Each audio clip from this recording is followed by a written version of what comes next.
My name is Victor Ramos. My name is Emmett William Passetti.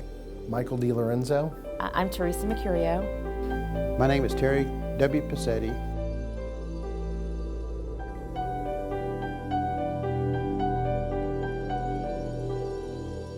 I joined the Board of Realtors in 1985, and I started as a real estate salesperson, and I was working in the office, just getting my feet wet.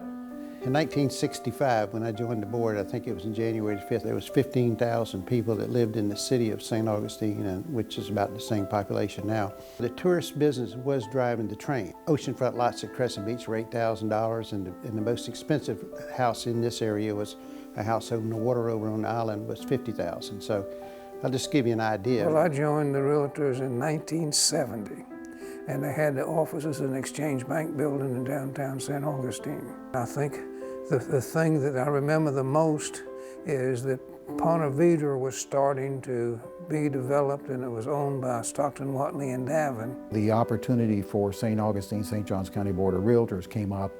I applied for it. They brought me in for an interview. Never been to St. Augustine before.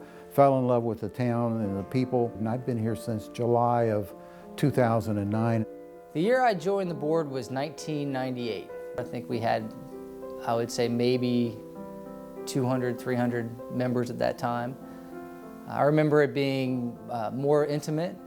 When I joined the board in 2001, the atmosphere here was similar to what it is today as far as we were here in a new building.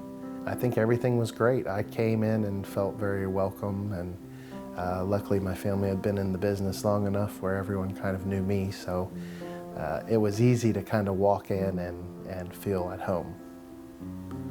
I joined the Board of Realtors in 1991. It was very antiquated compared to where we're at today. We still had the MLS books, no computer-generated program where we could go on and do a complete search. I selected real estate as my profession mainly for family reasons. I grew up in the real estate business. My father was a real estate broker ever since, before I was born. It was in 1964. I was living in New Smyrna Beach and working for the Florida East Coast Railroad, and the railroad went on strike, and I woke up one day and didn't have a job. But prior to that, it was an elderly gentleman that lived next door to me. He was way up in his 90s, and he used to bring me pamphlets all the time and tell me, Terry, you got to get out of the railroad business and get into the real estate business. A realtor helped me. One day he asked me, said, I would got a lot I want to get surveyed in a couple of weeks. How much will you do it for? And I told him. So I saw him a couple of weeks later, and I said, are you ready to get that lot surveyed? He said, oh, I've already got it done. Another company gave it for $5 cheaper. So the next week I entered a real estate course. Well, thank God the city hasn't changed much, but we had some great leadership back in the 60s and 70s. I remember John Bailey was the mayor. They restored the downtown St. George Street area and all. So St. Augustine itself hasn't changed. It's still like it was. It's improved. To see that change now to where it's one of the most sought after, loved areas in the whole world is amazing. St. Augustine has changed quite a bit since I've been in real estate. The city itself hasn't changed in decades. I came into real estate in 2001 here, and there wasn't much south of, 312. And now it's just kind of blown up.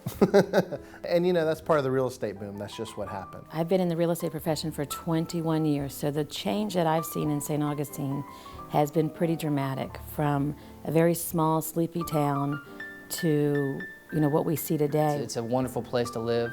I think in our industry, the changes are seen with the level of activity as far as membership in our association. I think real estate is put on a much higher level than it was back in 1998.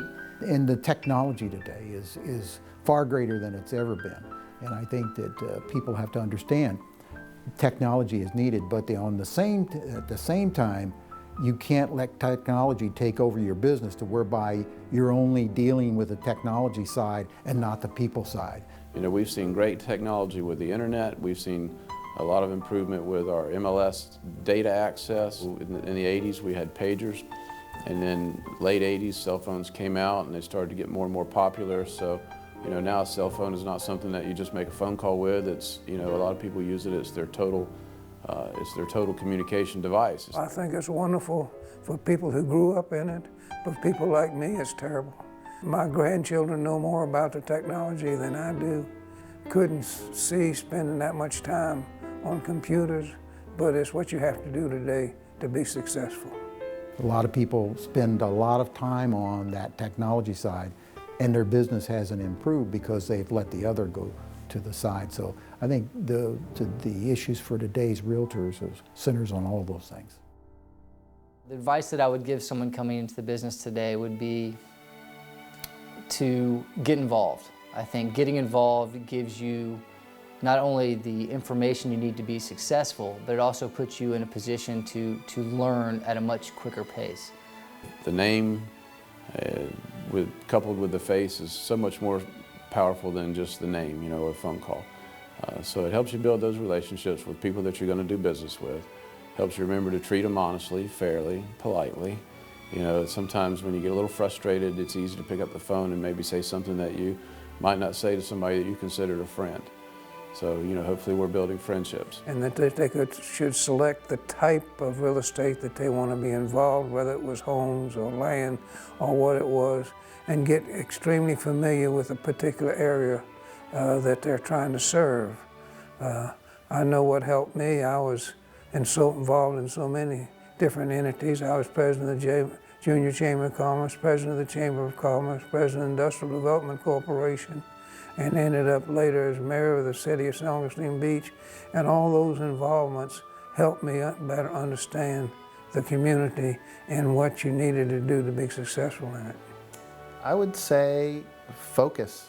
Home purchase, property purchase, for most people is something that doesn't happen very often for them. Although we're in it every day, most of these people, they're in and out of it one time, maybe 2 times in their life. They need to have some, you know, compassion for people and focus on really their needs and focus on giving them great service. I would also tell them that don't become complacent. I think a lot of people lose that focus. I think they put so much effort into getting that listing or getting that buyer that once they finally have it, they don't continue that effort. The effort just kind of slacks off a little bit. Stay strong, be committed.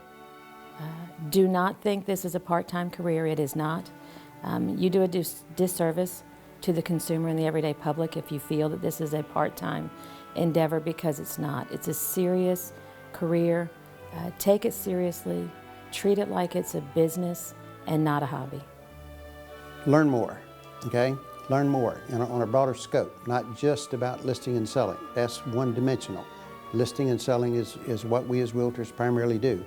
But there are other things that they need to learn about the business, in my opinion. And I hope that eventually, and it's starting to transition now, that the training will get broader and be more supported by the Florida Association. Be open-minded. Be willing to learn. Take a look at different things. Whether you do it or you don't, you participate or you don't, still learn about it because it's our industry.